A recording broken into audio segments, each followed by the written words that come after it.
Welcome back to the channel that traces the history of Europe from its cradle. Today we leap to the year 3000 before Common Era, the heart of the Copper Age, also known as the Chalcolithic or Eneolithic. The continent is no longer a mosaic of isolated villages. The first complex societies are emerging, with hierarchies, long-distance trade, and the gleam of metal that would change the world. The map featured in this episode shows a Europe in full cultural ferment, where each color represents a people with their own techniques, beliefs, and ambitions. In the center of the continent, the Danube complex culture, now in its mature phase, dominates the fertile plains of Hungary, Austria, and southern Germany.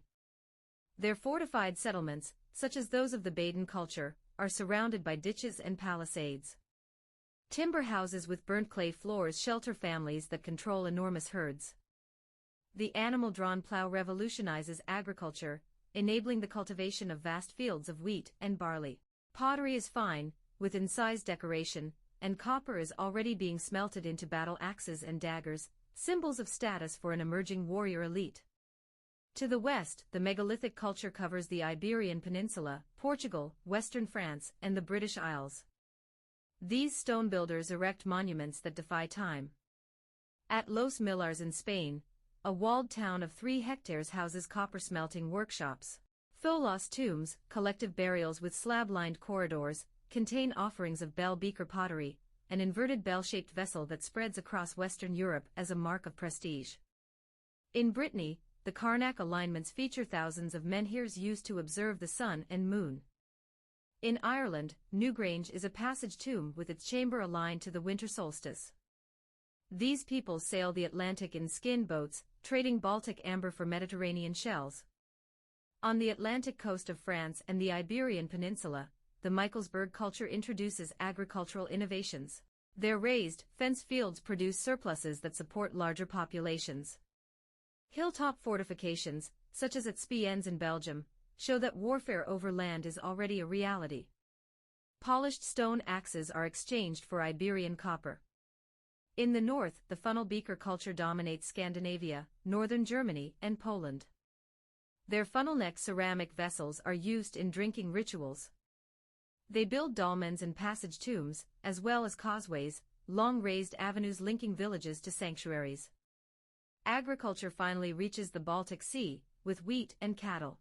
Forests are cleared with stone axes, and sea amber is collected for trade with the south. In the Balkans, the Vinca culture reaches its peak. In Serbia, the site of Vinkabelo Brdu is a proto-city spanning dozens of hectares, with planned streets and 2-story houses. They cast copper in bivalve molds, producing Europe's first mass-produced metal tools. Clay tablets bearing proto-writing symbols suggest an accounting system. The mother goddess is worshipped through terracotta figurines.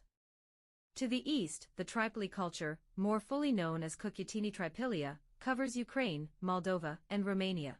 Their mega-settlements reach 300 hectares, with thousands of houses arranged in concentric circles. Their pottery, painted with red and black spirals, is among the most beautiful of prehistory. They deliberately burn their villages every 70 years or so, perhaps as renewal rituals.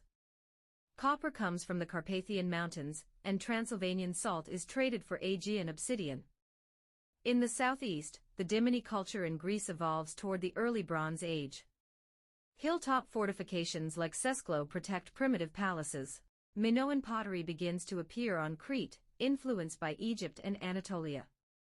Maritime trade connects the Aegean to the Danube. In the Pontic steppes, the Yamnaya culture emerges as the dominant force. Nomadic horse-herding pastoralists, they bury their chiefs in kurgans, burial mounds covered with earth.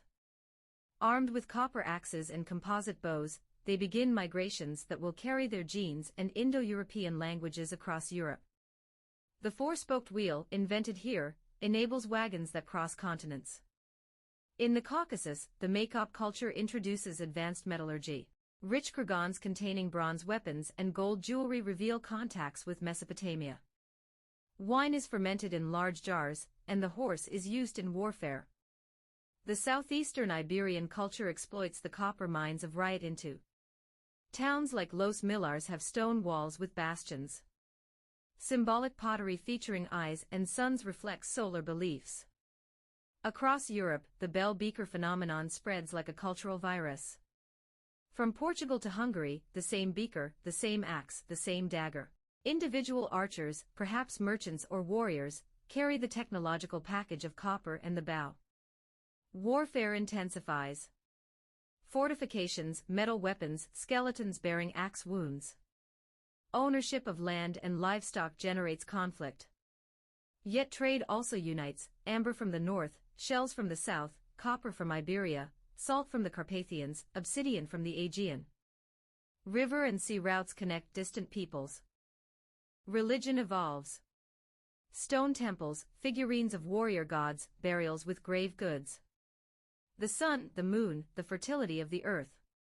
Human sacrifice appears at some sites, perhaps to appease greater forces. Around 3000 before Common Era, Europe stands on the threshold of the Bronze Age. Copper is only the beginning. Soon, Cornish tin will be alloyed with Iberian copper to create true bronze. Larger cities, organized armies, writing. But that is for the next episode. This was the moment when Europe learned to smelt metal, build walls, and dream of power. I hope you enjoyed this episode. See you in the next one.